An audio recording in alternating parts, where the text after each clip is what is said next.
guys, to the third episode of the Flex Your Hustle podcast. And we're joined by someone special, Mr. Dave Hammond, former professional hockey player and entrepreneur.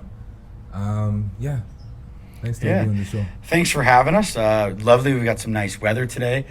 I was expecting the north to be extremely hot, but it hasn't been so bad. We've had some pretty good weather this past week, and honored to get the opportunity to come and speak to you and all your followers. And we have some fun and we share some stories today. That's great. So I guess we'll just get started. This past weekend you had an event? Yeah, we basically put together a whole north trip, mostly around sport. Our main focus was inline skating, and we put together a few roller discos. So we had our first roller disco in Sumup, and then from Sumup we moved on to Ongadiva, where we rented the Ongadiva Trade Center, or the showgrounds, as you'd call it, that massive hall. And then we also had a roller disco in Andongwa at the Andongwa Social Club.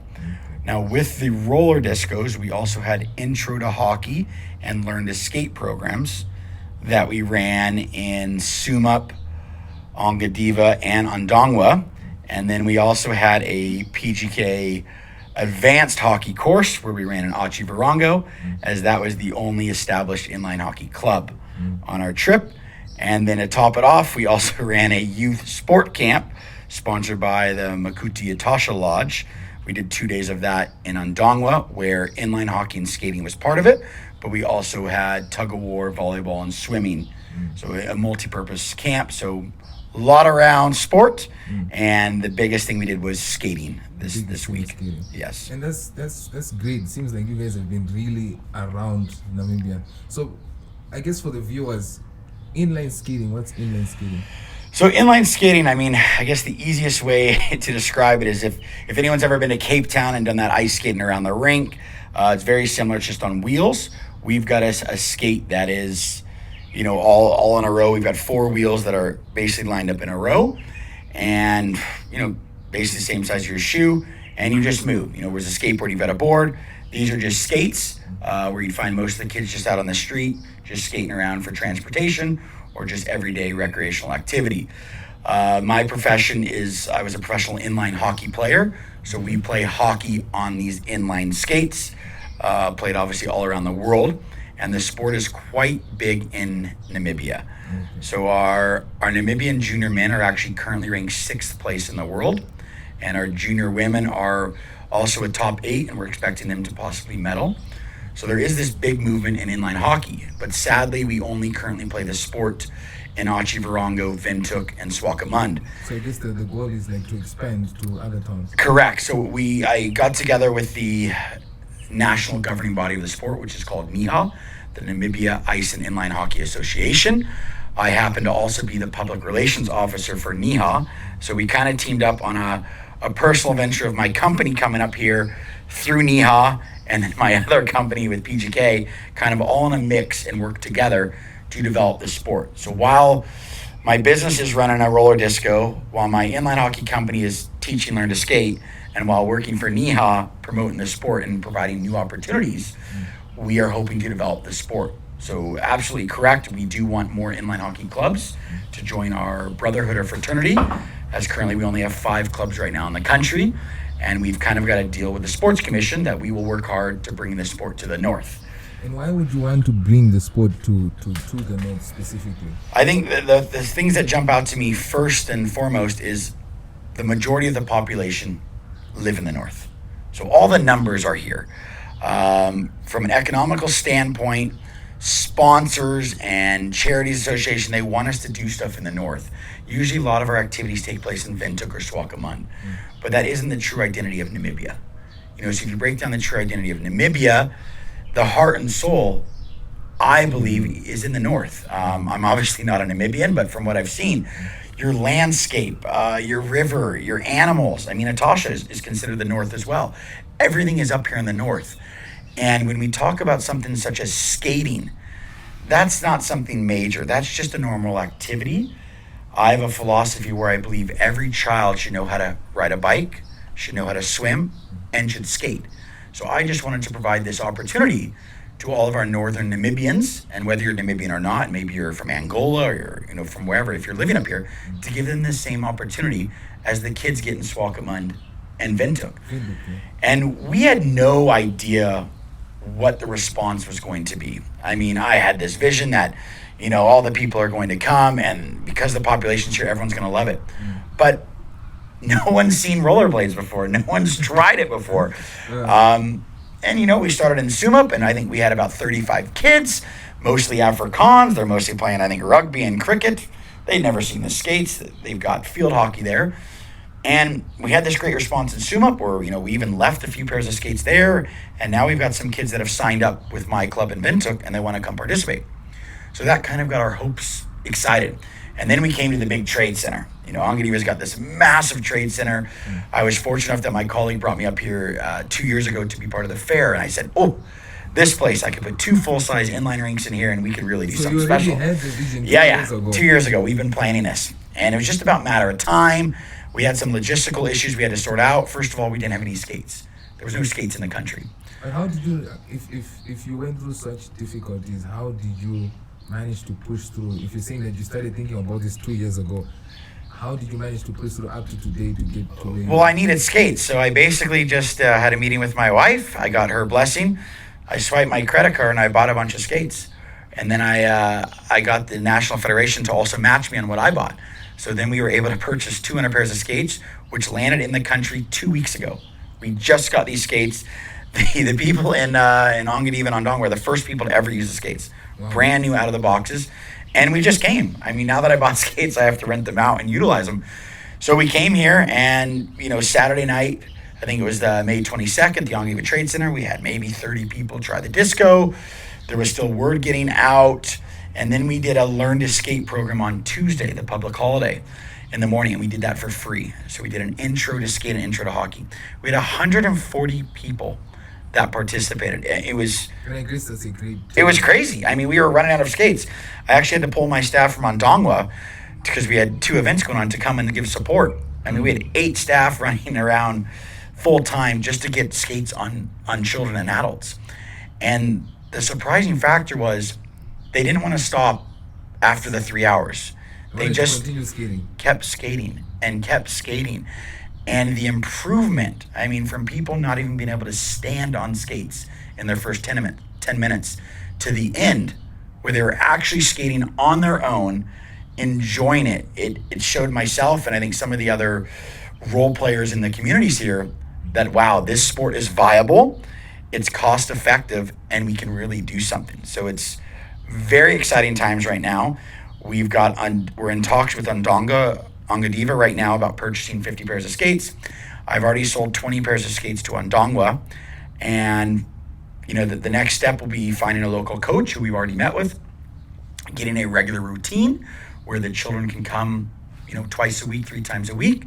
And once their skating gets to a certain standard, we can introduce the hockey stick and the rules to the sport. And then we see if we can get inline hockey players. So you did mention, now that you mentioned the hockey stick, you did mention that you are a former professional hockey player. Yes, I've played hockey most of my life all around the world. I'm at the end of my career, so while I'm sitting here today, I'm still currently the team captain for Team Canada. But obviously COVID hit. I've picked up, I think, almost 18 kilos, which I've got to find a way to get off very soon. I'm kind of moving into more of a coaching role, more of developing the sport, but I've done this for, professionally, I think since I was 18. I'm 36 now. About 18 years I've played the sport around the world. I've played on every single continent except for Antarctica, as there's not much going on there, but I've played professionally everywhere, and I've pretty much coached in almost all the continents.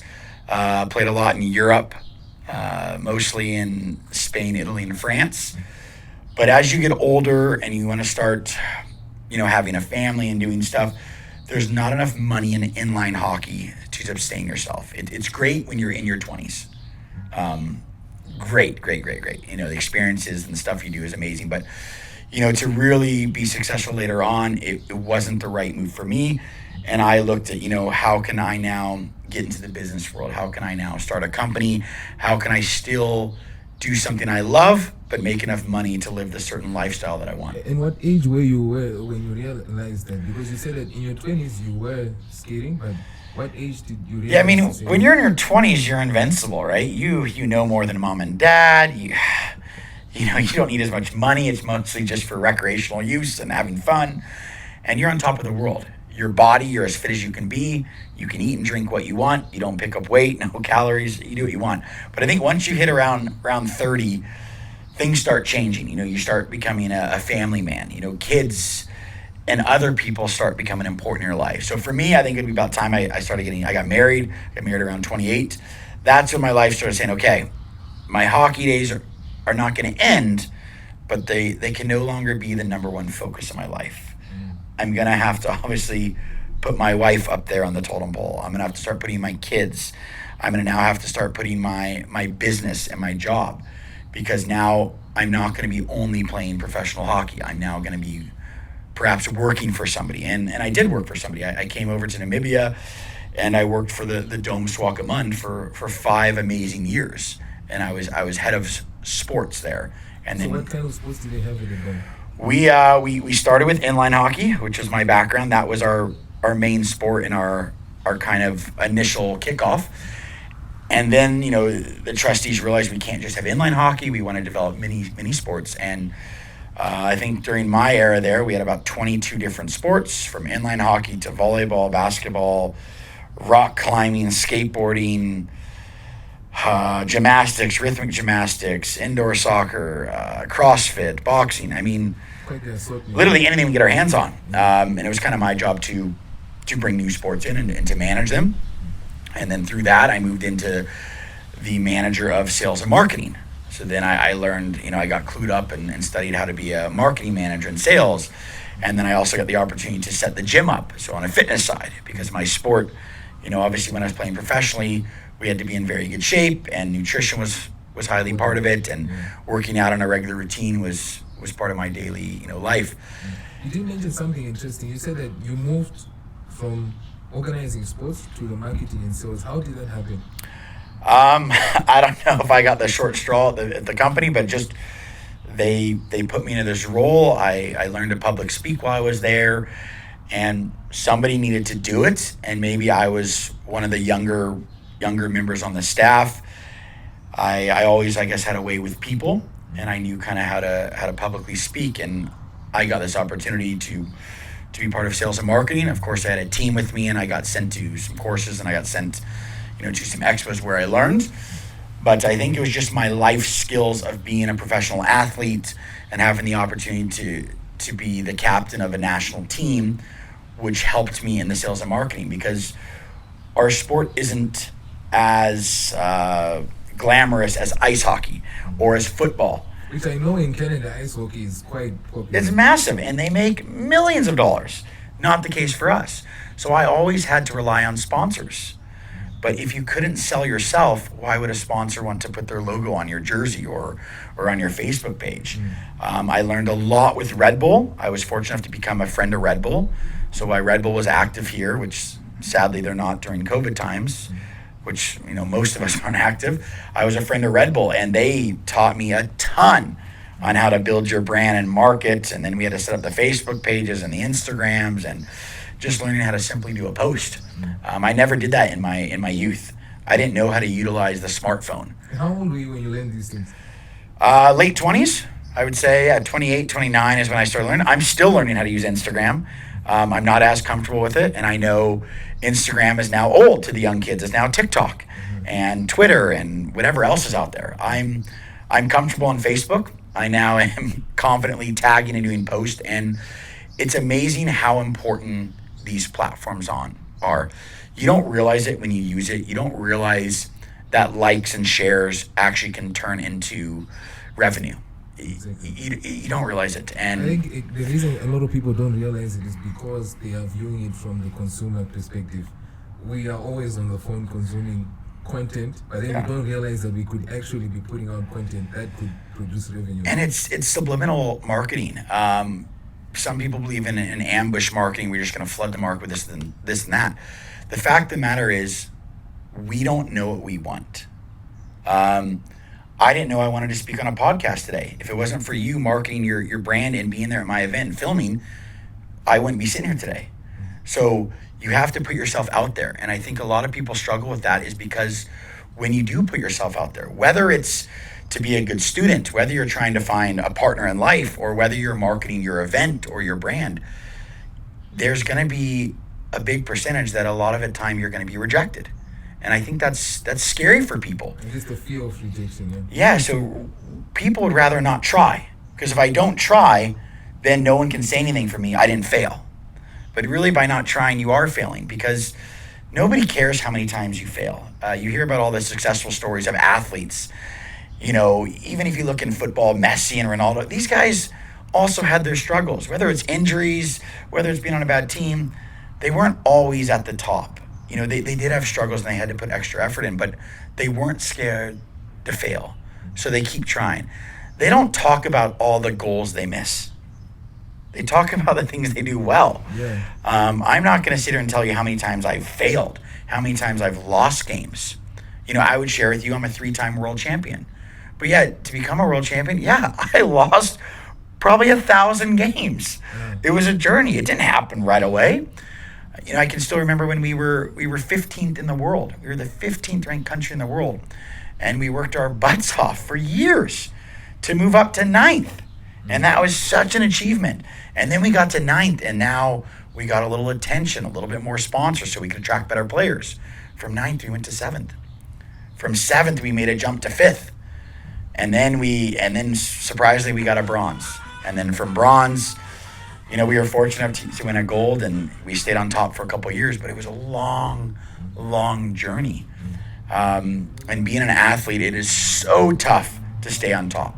And how do you remain emotionally sane through all of that? Because I understand there's a lot that is required as an athlete to go from 15 to getting a bronze. I think it's all about having a correct support team. So I've been fortunate enough to give a few motivational talks, and I've done a TED Talk before, and I've given the keynote speeches at a few schools where the kids are graduating. And one of my messages I try to send is select your team wisely. So you need to choose the team around you in order for you to succeed. So whatever you're doing. So for instance, I'm now moving into a phase, June 1st, I start my diet and I start training. I have to choose my correct teammates. I have to choose people around me that aren't going to be drinking, that aren't going to be eating fast food, and are going to be in the gym. So I might not be able to hang out with some of my best friends who want to have a braai and socialize and do this. I have to choose people for that situation at that time that are going to best suit me. So what I try to say is, in that given instance, it's your team. You're in charge, whether it's your business, your life, whatever it is. Your team, you're the captain. Who do you want on your team? Who is going to best associate with you? Who's going to best support you? Who is going to be the best add-on? You're Batman and you need a Robin. You need that support. So who are you going to choose to be that Robin that's going to be there? It's 5 a.m. You don't want to get up. You want to hit the alarm clock and sleep in. Or you're at a dinner and you want to have the extra slice of pizza. Who are you going to choose? When it comes to business, we're going to have our ups and downs. Take COVID, for instance. Who is going to keep striving? Who's going to keep pushing forward when maybe there is no sponsors and there is nothing? Look at yourself. Obviously, you're the one in front of the mic, but you've got a support system behind the screen. You've got a team that's editing for you. You've got somebody that's filming and doing all the other things. They're all part of that team. I think having a team is so important. I think that's a message we've, especially I think even with him as well. By the way, he's the film guy. There is somebody back there filming this and recording. There is somebody back there. It's not just us. So basically, even with him, when I met Victor, the first thing that I spoke to him about was that the importance of working together or collaborating together to bring out a certain goal or mission. And like in the beginning of the interview, you mentioned to say that you partnered up with other companies as well and other sponsors to push forward this goal as well. So having a team is really important. I think people just underestimate the fact that they can't do everything alone. And I think a lot of it comes down to people are scared. And I think us as individuals, we're greedy. We are taught that it's all about me, and long as I take care of myself, that's all that really matters. But when you do anything great in life, who do you want to go tell that to? Who's the special person that you want to share that good news with? I'm a very social person, and I grew up playing team sports. I'm not cut out to be an individual. Whether it's giving an interview, I need to have somebody that's there behind me and support and giving me feedback. And I was very fortunate to have incredible role models in my life.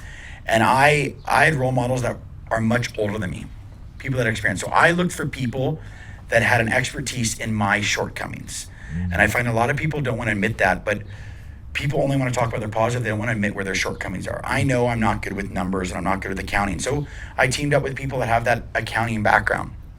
I know maybe I'm not as organized. I don't maybe think things through, and I maybe just do stuff off the cusp, or off the cuff, as they say, without thinking. I know in the longevity of a business or running something, it's not going to work. So I've teamed up with my business partners who have that experience. My one colleague who's been a mentor for me for now probably 8 years, I believe I've known him, Buttons Haynes, who's my business partner in a few ventures. We own Connect People to People together, but he was also my boss when we worked at the Dome. And I never really saw him as a boss. I saw him as a leader. And he always taught me, treat your staff as good as you want to be treated. Simple as that. It doesn't matter if it's the cleaner, if it's the accountant, if it's the CEO. If you treat everyone equally in the terms of respect, obviously in job titles and work jobs, you need to have a hierarchy. But those little life skills, and I believe he got it from his background being in the military, and all that stuff. It's about discipline. And what I learned, hearing his war stories and his stuff is everyone's an equal when your life's on the line. And if you don't trust the person on your right or left, you're not going to make it out alive. At all. And it's the same thing in business. We've just taken that analogy and used it to business. If I don't have the support from my family and the support from my business partners, we're not going to make it. There's no use of us doing a video and spending all this money and putting something together if people don't share it, if I don't have that further plan. Exactly. And it's no different than with sport. With our whole venture in the North, we've now done this one-hit wonder and done something great, but we don't want it to be a one-hit wonder. We want to now have something that's sustainable. And now we're working on phase 2. We're now, great, there's interest in the North for skating. So now we know, hey, the North is a community that wants skating. So now we need to make it sustainable. So now we need to find a coach. Now we need to attract sponsors because the people are there and they will come surely. Definitely, I'm sure they will come. I mean, you mentioned something important, having support from family is really important as well as having support in business, because I feel like how things are at home do affect how you perform business-wise in general, or anyway, even in school. And it's great to hear that you've had such support, as well from your mentor, as well as seeing the importance of having a team around you. Yeah, I just think you can't be scared to ask for help. You can't be scared to admit when you failed and be honest to yourself and do these things. I mean, I was so fortunate enough, if I look at my hockey career and my business through hockey, which is, the Palma Golden Knights Academy, I've teamed up with a Brazilian. Brazilians aren't normally known to be great hockey players. Their sport is soccer or football. But here I am, and I've got a CEO by the name of Pablo Navarra, who's Brazilian, happened to be one of the best hockey players around, also 10 years older than me, never really saw him play.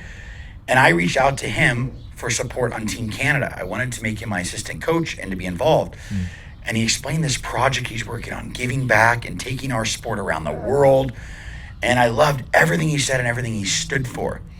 And, I happen to also be a military guy, and everywhere I fail or I am weak at, he is strong, and vice versa. And it's finding that yin and yang. It's like a marriage. Exactly, yin and yang. You don't want. I don't need two of me. We don't need two of you. You need that partnership, and I think that's what makes the great teams. And if you look at any of the great athletes, for in basketball, me it was Shaq and Kobe. Well, they're two completely different players. One's big, one's small. But Michael Jordan, Scottie Pippen.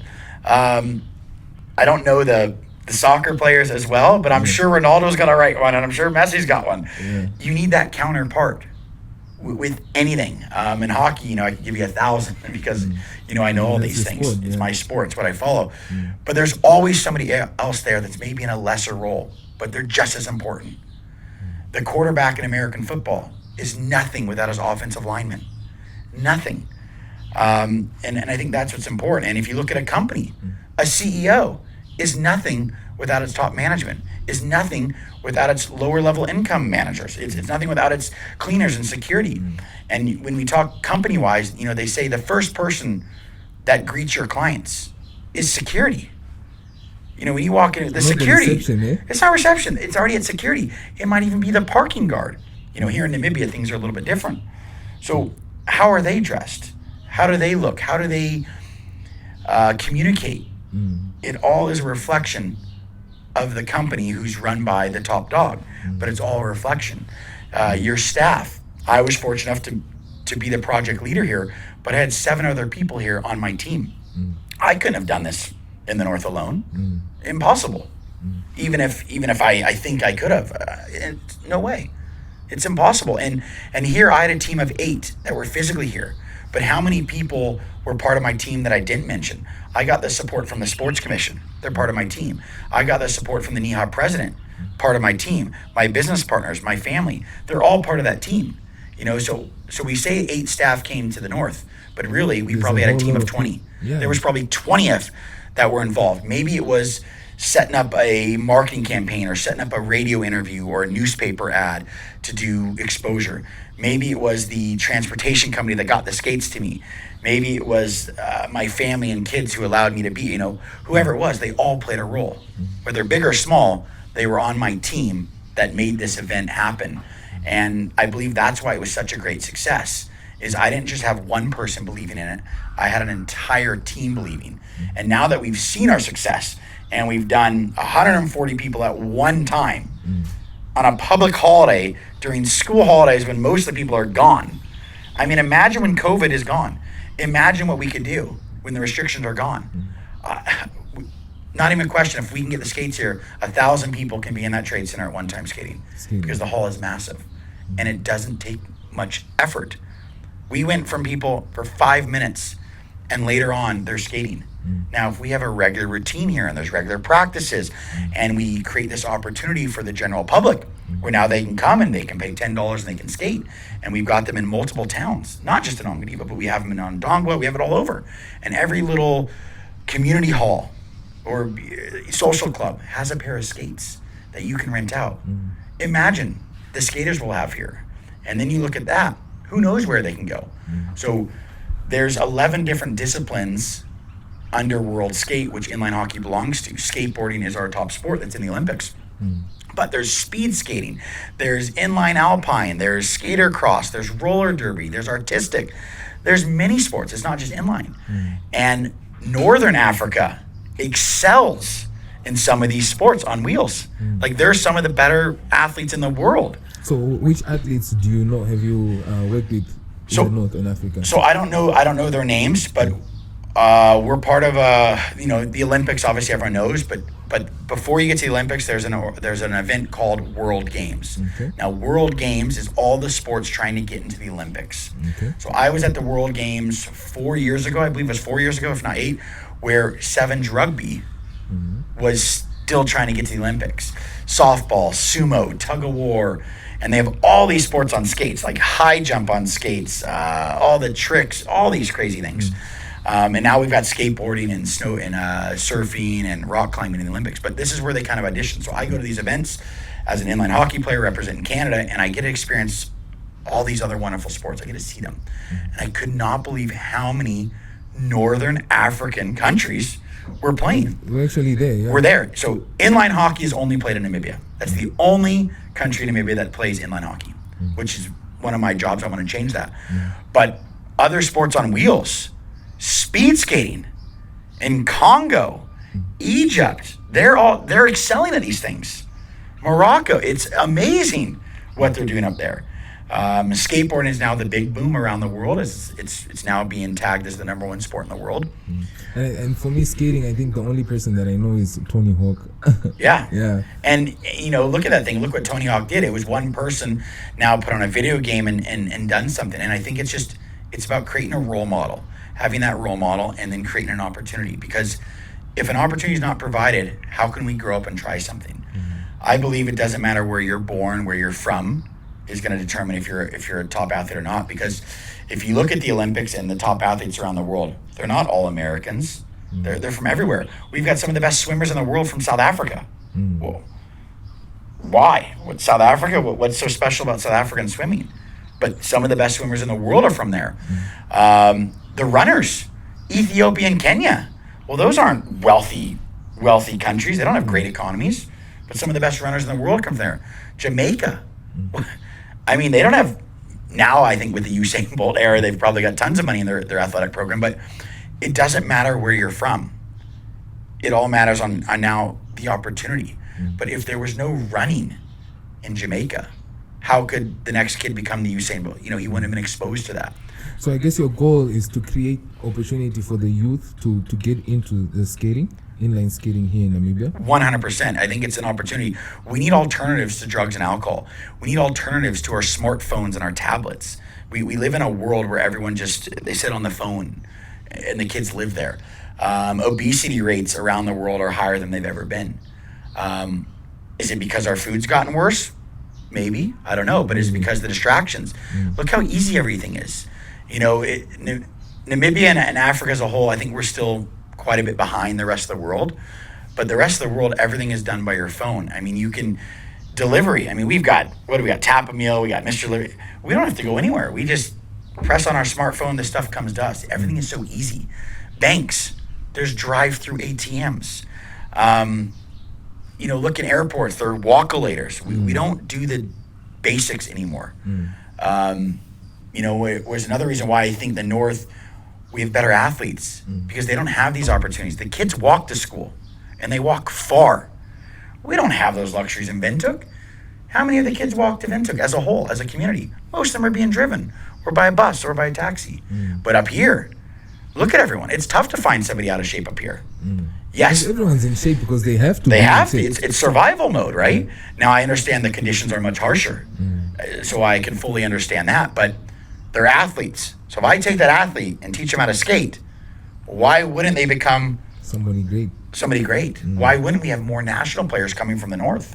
And I'm not saying they need to stay in the North. If the facilities are better in Amathia or Windhoek or Swakop, wherever the facilities are better, we're going to need to eventually go to. But to first expose our children, there's 56 sport codes under the Namibian Sports Commission, 56. How do you choose which one to play? Well, usually you play which one your older brother or older sister, maybe your mom or dad played. Or the ones that we just offered. Or the ones that are offered. Which I've seen in the North. The only sports that have been given primary focus have been soccer and rugby, not so much. You see, and it's great to hear that there's like inline hockey and other sports that are trying to come into the North. But one question I wanted to find out from you though, what did it take for you to get into Team Canada? A lot of hard work. So look, I was born in Southern California, so I'm half American, half Canadian. At about 16 years old, I got an opportunity to go to Canada to basically for the summer to train, to be coached by professionals and to really see if I had what it takes to become a professional athlete. I mean, a lot of hard hours, 7-8 hours a day on my skates, whether I'm learning shooting, whether it's a stick handling coach, whether I'm in the weight room trying to bulk up and put muscle on, but really putting my sport. So in 3 months, I got really, really good. They put me in tryouts at the highest level you can play as a kid. Surprisingly, I made the team. Some coach took a chance on me and saw this potential. Now, my skating wasn't as good as the rest of the Canadians because I hadn't been on my ice skates as much because I was playing inline and ice. So I had to really specify and focus. Luckily, my dad was able to open the doors and I could stay in Canada. So I stayed in Canada from 16 years old. Got put into a boarding school and just played hockey. I mean, hockey is life in Canada. That's all we see on TV. That's all we do when we're not in school. That's all we do when we're in school. So it's hockey. And then I went through my junior years. I was never interested in playing junior hockey for Team Canada. I didn't think it was good enough, so I never went. And I got a chance for the senior team.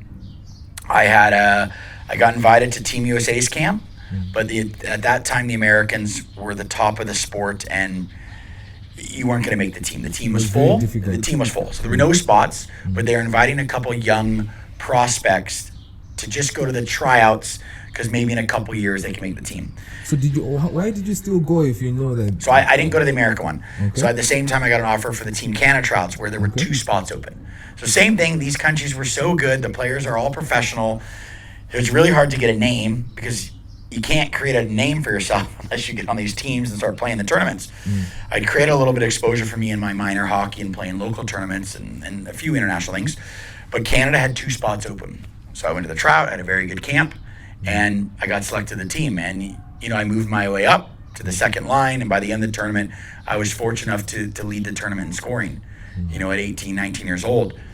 So now I created awareness. I took an opportunity and I created it for myself. And I knew it was time now. I must go back and work on my craft. I got an opportunity to go play professionally in Italy when I was 20 years old. Went over there, and now you go from boy hockey to man hockey. And it's a big culture shock. And I guess, the gym was worth it after, I was pretty, you wouldn't believe it now, but I was a pretty skinny kid back then. And, everyone was just so big. And I was like, are you guys using steroids? Why does everyone have so much muscle? I wasn't a person that spent a lot of time in the gym. I didn't like the gym. I preferred to work on my craft, to really work on playing the sport. So I spent a lot of hours playing the sport. Didn't spend maybe enough hours in the gym because you need to find that fine balance. And I probably didn't have a strict enough diet. If you really, really want to go forward, you need to have all 4 pillars working together and stuff. But it's your confidence. My confidence just skyrocketed and it grew. And I was like, hey, I can score here. I can score there.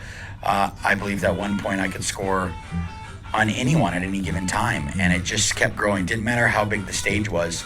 I would rise to the occasion. And I was fortunate enough to play. To this date, I've played 21 World Championships with Team Canada.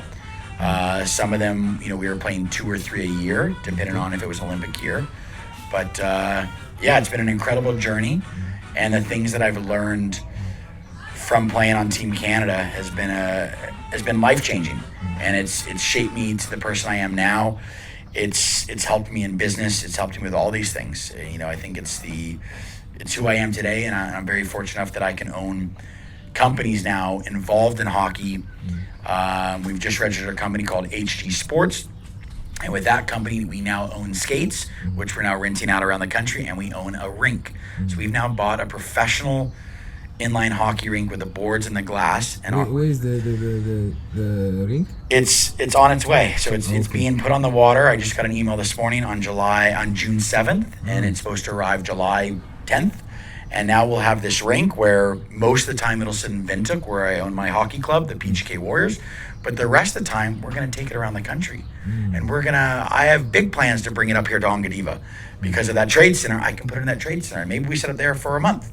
And imagine now how many people come to play on a professional rink, to do our roller discos and to play and do tournaments. So very fortunate to branch out and to do different things. But it all takes risk. And it all takes timing. It's the right time.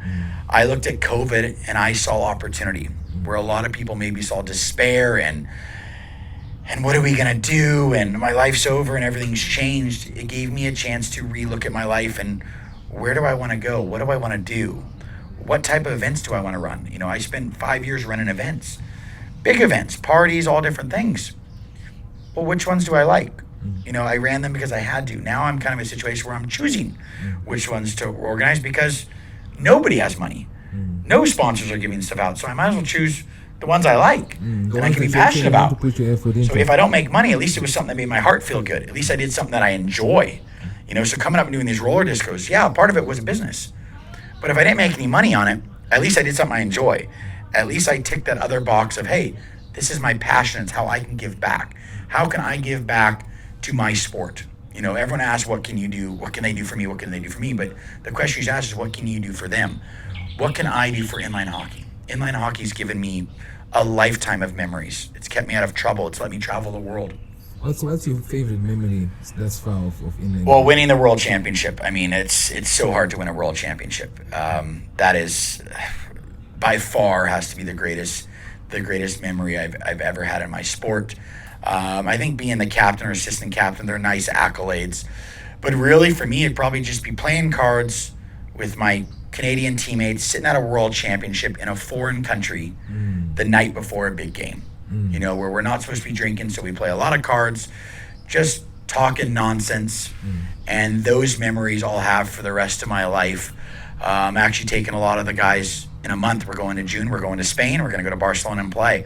It's all about these memories and these fun times you have with your friends. In June to Barcelona? In June, yeah, we're taking, I'm taking 3 Namibians to play pro. First time any Namibians ever played pro. We're going to put them on our pro team. And then I'm taking 4, we call them masters, the DATs, 4 old guys as well, because they also want to have this experience. So they're going to play in the masters division with, we've got Americans, Latvians, French. We've got some pretty good pro players on our pro team and some pretty good masters on the team where the Namibians can now join and be part of this experience, share in this thing, because on their own, they don't have the skill yet because the sport is new. The sport's only been alive in this country for 23 years. We only have 5 clubs. How can you expect to compete on the world stage against professionals? So it's taken a couple people and given them this opportunity and this experience so they can bring that knowledge, because knowledge is wealth. So we want these people to bring this experience back to Namibia, share the stories, share the memories. So now another kid can go, another parent can go, and that's how we have to do it. I mean, if you look at Africa, we're the only country playing our sport. So if we don't travel around the world, how do we get experience? How do we grow as athletes? It's very tough. So I also heard to say that you guys, one of your goals is to have eventually the African Olympics here. Yeah, I do want to host the Inline Hockey World Championships. That is something I would like to do. I think that's another accolade I would like to tick off where, you know, I've been the captain, I've won the world champs, I've won the world championships also as a coach. So I've done it as a player and a coach. I'm currently the player ambassador sport for inline hockey. I'm now moving into a role where I'm probably going to be head of inline hockey for all of Africa. So I've done all these things on the political side. I would love the opportunity to host a world championship and be on the management side, be on the side where we don't play, but on the ones that organize and facilitate. I think that's a whole nother challenge. I was very fortunate to be part of Africa Cup, which I was the chairman for 3 years, and I ran this tournament in Swakopmund for 3 successful years, and now I've taken over it as a private capacity. My company now owns it. Unfortunately, we couldn't do anything during COVID times. But it's creating this opportunity. And as much as I love to play and love to be in the spotlight and score a goal, I also love to facilitate and provide this opportunity. And I love to see the smiles on everyone's face and see the different people that can come here. And I've been able to use my international connections and bring my friends over to play in an international tournament. So I try to jazz it up. I combine party with hockey, and we do the safari and the golfing and really give this Namibian culture to my international, my American, Canadian, and European friends. So they come over, they get this great experience, a holiday, bring their family and their wives, and then they play great hockey. You know, so it's this big mix. And what does that do for our sport here? It elevates us. Because now all the Namibians can take part, whether they're watching, whether they're playing, or whether they're just on our staff volunteering. They're part of this experience. And that's wealth and that's knowledge that you can't put a price on. It's way cheaper for us to bring people to our country than it is to send our players overseas. I mean, it costs about 50,000 Namibian to send one person to an international tournament. You know, now we're bringing in 50 people here. You know, and now they're spending money in our economy. They're giving back. You know, now we're creating jobs. We're doing stuff. So I'd love to keep hosting those things. Would love to host a massive world championship. I think that'd be great. And not just in Namibia. You know, I want to take it around the world. I want to provide these opportunities to other countries, such as Namibia, that maybe haven't had them. Namibia benefits because I live here. I'm married to a Namibian. You know, they benefit. But I'm on a plane every month. We're in a different part of the world. We've got plans for Cambodia, all over Asia, Europe. We just did a big tour in Brazil and Ecuador and Ethiopia, and we're everywhere. I like something that you mentioned though, that you love the sport, but now you love also the facilitating aspect of it. And one question I wanted to find out from you is that how do you manage all the companies that you have? Yeah, it's a support. I have partners. I have a team. So I have a team. I can't do any of this alone. So I took over a hockey club. So we own a club now, and we changed the name. We rebranded it. We're called the PGK Warriors. So that's a team I own, and that's eventually will provide an income, for my family. But I have other people that help me coach. I have other people that are on the committee. My wife handles all the back end, all the admin, all that stuff. I have a whole team right now preparing for a tournament in Windhoek. So I've got an event on this Friday and Saturday, but I'm up here in the north. I've got a team that I trust. What event do you have this? I've got a roller disco happening at DTS, a neon roller disco sponsored by O&L on Friday. And then on Saturday, I've got the O&L Hockey and Bry Clash happening. It's a fun tournament happening at DTS. We're doing a big jersey presentation as O&L is one of the sponsors of the club. I've already got 70 kids signed up to participate. We've actually bringing some kids down from Suma from our little north trip. First time they've ever played. They're now going to come join this tournament. But it's just one project after the next. So yeah, I'm working on a project today, but I'm planning one for 2 weeks, and I'm planning one for this, and it just keeps going. The more you do these things, the easier they get, the more time you consume. But I find you can't sit still. As soon as you sit still, you become dull, you become idle, and we can't be idle. Look at social media. If your brand's not there the whole time, people forget about you. It's quite easy to be forgotten in this social world that we're in, And something that you mentioned, you said that you have so many kids. But the question I have is how can parents support their kids to become part of these opportunities? So, look, unfortunately, our sport is expensive. It is an expensive sport because of the equipment. The equipment is quite expensive. But if we're talking about the north, there's things you can rent gear. We're donating a lot of equipment up here. So the PGK Warriors, which is my club, and Kamikaze Inline Hockey Club, both clubs, we're kind of like brothers there. We work together. We train together. We've both packed, I think, 4 hockey bags full of gear, which we are donating tomorrow to the Ondangwa Social Club. So there will be gear here, and we're leaving it with somebody we believe is not going to do it to make money, but we believe is somebody that's going to give back to the community and provide this. So there will be equipment. He's also rented skates. So now if he can get the town council and he can get support that the sponsors can pay for that gear, now he can provide cheaper, opportunities. At the end of the day, everything costs money.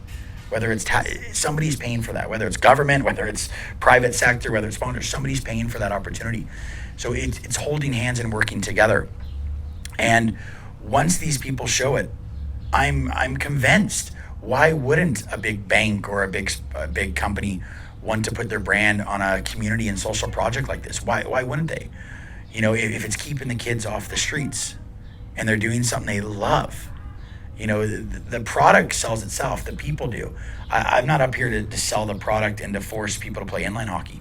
I provided an opportunity. If the opportunity is well received, it'll sell itself. You mentioned something important. You are not here to sell the product, but the opportunity.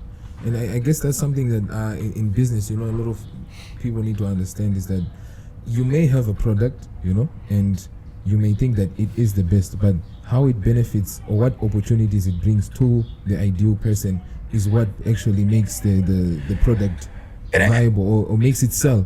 I mean, we're all a product. You've got a product now with your podcast. We're walking billboards. I mean, us as individuals and human beings, we're a billboard. So a lot of people say, yeah, I've got this great product. I've got this thing I want to sell, whether it's yourself, whether it's your company, but you don't know how. You ask for help. And don't let anybody tell you can't. So I had a vision. I had a dream. I did my homework. I did my research. I worked everything out logistic-wise. I brought in the other correct teammates where my shortcomings were to help me. And I put this project together to come north. Well, then I had an issue with the big one is everyone has money. Well, how am I going to pay for this? How am I going to pay for a bus, a trailer, petrol, food, everything? I didn't have anything. I put my budget together. Ooh, this is going to cost me $50,000. Well, what if we don't get it back? Is that a risk I can take? Do your sums. See if it works. And ask for help. Ask for help. I went to the governing body of our sport. Here's my idea. Can we team up together? Can we work together? I want to do this as Dave Hammond, the individual. I want to do this wearing the world skate cap. I want to do this wearing the PGK cap. I want to do this wearing my other company, Connect People to People's cap. I want to do this wearing NEOS cap. And I want to do it on behalf of the PGK Warriors. So those are all the caps I want to wear. Then I found sponsors. Which sponsor can support? Can you give us accommodation? Can you give petrol? Which one of my staff? My whole staff are all volunteers. So who's willing to share this experience? Who wants to go take our lovely sport and share it with the North? Who's willing to sign up? I don't have money to pay anyone. This costs us money. So I found people that shared the same vision. And I think that's important, finding people that share the same vision. It's quite important, especially if you have a certain goal that you are trying to drive towards. Like you mentioned quite early in the podcast, surrounding yourself with the right people will actually get you far. And I think that's what it's all about. I mean, which brands do you want to associate with? So sometimes people are very quick to give you free stuff. And you think, oh, wow, this is amazing. Is it sustainable? Are they there for the long term? I looked at a sponsor for my inline hockey club, the PGK Warriors. There's lots of companies in Namibia, lots. And I'm sure lots would love the opportunity to sponsor and here and there. And I looked at the O&L brand, and I kind of liked what they stood for. Obviously it helps they got the breweries, which who doesn't like the breweries, but they had all these different brands, and I liked their model, and I liked their recipe. And I went to them and I said, here's my idea, here's my club, this is where I need help. How can I get you guys involved? This is what I'm doing. It's small steps, but here's my main goal. And we're just starting our relationship, but there's somebody I believed was the right partner to have because they also share that same vision. And they've got multiple brands, which makes it easier. Where can we go? We used Coca-Cola for some of our roller discos. Coca-Cola, you're connected to sport, you're connected to Olympics. You like these things. So yeah, we do need companies to pay bills. That's a fact. But we also need companies that will be proud, will stand by you, so it all depends on what you're trying to achieve. I find sometimes less partners and less sponsors is maybe better if you just find the right ones. You look at some of these posters and these events and they've got 20 different companies on there. Everyone's getting a little logo ad. Well, it's great to have all that support from everyone, but at the same time, you're now watering down the big sponsor's identity, and everyone needs a return on investment. Exactly. Whatever that is. If it's social media, we all do. And I find in Namibia, it's more so about who you know and not what you know. It's all about connections, and people work with people they like. And how can I work with this sponsor if I don't know them, if I don't have a link? So I try to expose myself to as many things as possible. I looked at how could my main business connect people to people, which we do events, team building, conferencing. How can I spread my network without money? I don't have money to pay for ads. Well, I took over an inline hockey club, completely separate. But now I've got a whole new database. Well, I've got 300 people. That are in the... That I know, but maybe now somebody wants to do an event. You never know. Maybe somebody wants to do a team building. So I created a bigger social network. And then from that, how can I connect over to here? So it's just find a way that everything intertwines. How can everything link up? How can your podcast link with this? Everything links. I guess from this conversation, one thing I can take away is to say that networking is quite important to anyone that wants to start any idea that they have, And like you said, you wanted to get into inline hockey, and then you found the people for that. Find a way. I mean, don't let. I think you need to have a dream, and it needs to be clear. You need to know what you want to do, whatever that is. My dream is very simple. What I do, I want to be one of the people responsible for taking inline hockey and putting it into the Olympics. That's my big goal. I want to help get inline hockey to the Olympics. So how do I do that? I need more countries playing. We've got 34 countries that play inline hockey. I need 50. Once we have 50, we now can apply. So the two continents that have the biggest scope are Africa and South America. Because no one's playing the sport. So let's go where it's going to be easier. So here I am living in Namibia. I'm on the African continent, and only one country, I believe there's 58 African countries, one is playing. Well, if I go get 20% of just Africa, we can apply to the Olympics. So there's a goal. But at the same time, yeah, you need to make money to do businesses. But now the same thing is, why can't we do both? Why can't I make money and also do something I love? and also do something that is good for the community and also do something that makes me feel good? Of course you can. Just decide what you want to do and go. And you need different things. So then we looked at, okay, now I've got the inline hockey. How can I support that?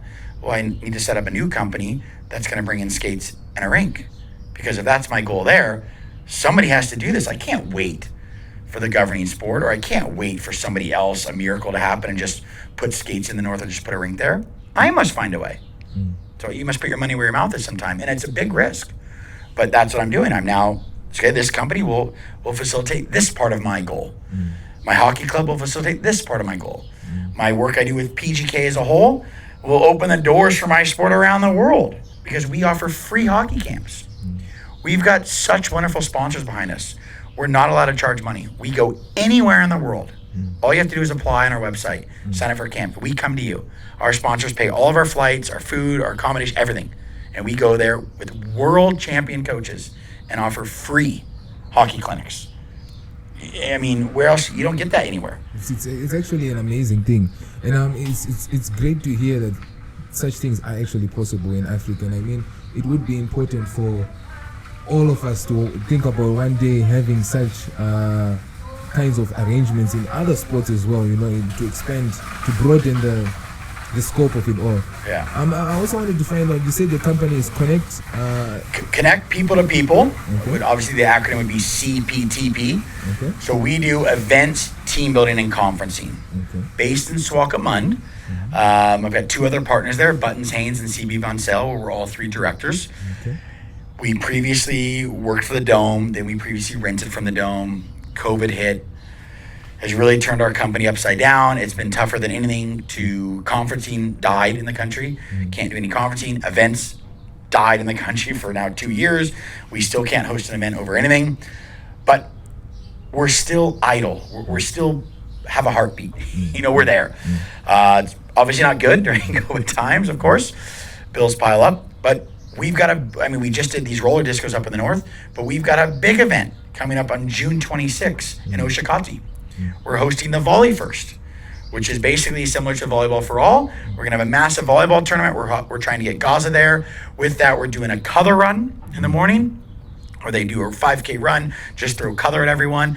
And then we're also hosting community games, which is it's another event. It's a social event where people don't have to be big athletes. They do just really funny games, table tennis, stacking cups, this whole event. But a big social project, and we're very honored to have Ned Bank as title sponsor and all these things. But we're bringing it to the north because that's where the people are.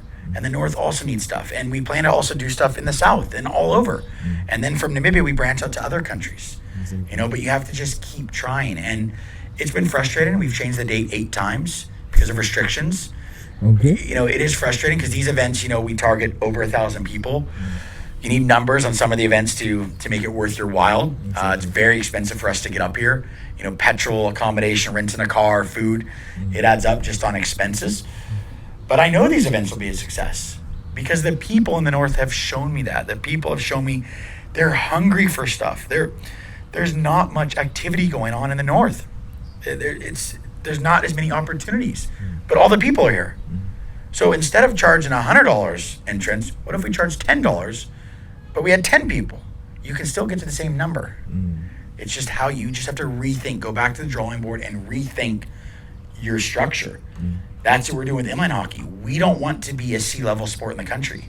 We've told the Sports Commission, we want to be a B-level sport in 3 years. And in 10 years, we want to be an A-level sport. We want to be one of the top 5 sports. How do we do that? We need to provide more opportunities. So if our opportunities are better, more people play the sport, sponsors will come to us. We will no longer have to beg for sponsors. I want to get to a situation where sponsors are lining up and say, hey, we see what you're doing. We've taken notice. How do we get involved? Then we start asking questions. Well, how do you want to be involved? How can I help you so you can help me? And I guess that only happens after you've built leverage for yourself. So I guess you would have to start building your some momentum in your own field, and then eventually with the leverage, then you would get the sponsors, which is what you're aiming for. Yeah, and I think sometimes people try to run before they can walk. They try to crawl, or crawl before they can walk, whatever the term is. But we all have a tracker. They say when you fail, you don't start from zero. because you now have experience. So you haven't started at zero again. You've now got experience when you do it again. You might fail again. Still, experience. Regardless, whatever it is. Whether it's you trying to do a pull-up and you can't get anywhere, but now when you do it, okay, now you know how to hold the grip. Now you know what areas. And it's just the same thing in life, whether it's business, whether it's sport, whether it's just people skills. Learn how to sell yourself. Learn how to sell your product. Know what you want. And I think we mustn't be scared to ask for what we want. My biggest issue, I think I've got too much going on at once. It's hard for me to keep up. But when one project gets dull, the other one picks up. And you stay busy. Yeah. I keep myself very, very busy. It's harder to get in trouble if you're busy, I think. Yes. And one question, I think the last question being, what advice would you give to anyone in the age of 18 to 23 who's interested in hockey and wants to get into the sport, either on the management side or on the sport side of it? Look, anyone that wants to try, they can reach out to me. They can reach out to my teams. We're looking at setting up clubs up in the north. They can reach out to us, but just try. How do you know you don't like something until you try? I can't judge soccer or football if I haven't participated and played. That's not fair. I can't judge this type of music if I've never listened to it. Oh, no, I don't like it. It's not my type. How do you know? Because what society tells us, if we're this gender, that's what we like. If we're this race or this ethnicity, we don't know. How do you know what food you like until you try these different things? Yeah. You know, I love Indian food and Chinese food, but I'm not Indian or Chinese, so does that mean I shouldn't experience that? So it's trying things. So any kid, whether you're from age 4 to 60 years old, get on skates, try it. We're making it very affordable for you to try. If you like and you want it, tell us, because we need feedback. Tell the people you want this. Tell your community leaders. Have them bring me back. I mean, they're sponsors here, so it's not a far trip from Windhoek or from wherever Swalcup, wherever I'm based, and let's do more things. Let's host more events. But yourself, you interviewed another guy, an event manager, event organizer. We do what the people tell us to do. I can't tell you what event's going to work, what music artist to choose. The public tells us that. Why would I bring Gaza here? Because the public told me I should bring Gaza. How do you don't know as an event manager, you just want your event to be a success. You'll do whatever it takes, whatever color, whatever we need to do. So the public and the community needs to be active. They need to voice up, they need to say, we want more opportunities. We want stuff up here. And I believe their calls will be answered. From a skating point of view, our organization, my individual clubs, on behalf of the governing body of the sport, NIA, we will answer. We will listen and answer the call, and we will be here to support, and we will develop a sport, and we will have a club here. We've got people playing this sport, and it's incredible. We've put a guy, I think you guys might interview later on, a guy by the name of Sammy. He's our barman at DTS, and we put him on skates 8 months ago, and now he's full playing on the team, scored his first goals last tournament. I mean, he's hooked, and he's becoming quite good. So why can't there be another Sam? Of course there can. And you guys have the numbers up here. So we're so excited and so grateful for the opportunity to sit and have a chat with you and just share some conversation and enjoy each other's company. And, for those people who are listening, do something. Stand up for yourself and let's make a difference together. Don't be scared to try. Don't be scared to fail. And never be scared to ask for help. Definitely. And I guess everyone has learned something from this episode of the podcast. And I mean, it's been a great time chatting with you, Mr. Dave Hammond. I think in last essence, the last thing to say is just try. I guess that's the biggest lesson. Just try. We have these commandments or rules we do with our PGK program, and there's a ton of them. But I'll share with you guys one of them. Rule number 5, which we take all around the world as we teach life skills. Rule number 5: the best is yet to come. The best is yet to come. Live with that motto, and good things will happen, I can assure you. Definitely. Thank you so much, Mr. Dave Hammond. I guess this is the end of episode 3 of the Flex Your Hustle podcast. Like, subscribe, and definitely, if you are into hockey and want to get into it in Namibia, you know where to find Mr. Dave Hammond and the PGK Academy as well. And we're waiting to see what's going to happen next. Thank you. Keep well, and we'll be looking out for all your wonderful work. All right. Thank you. Bye.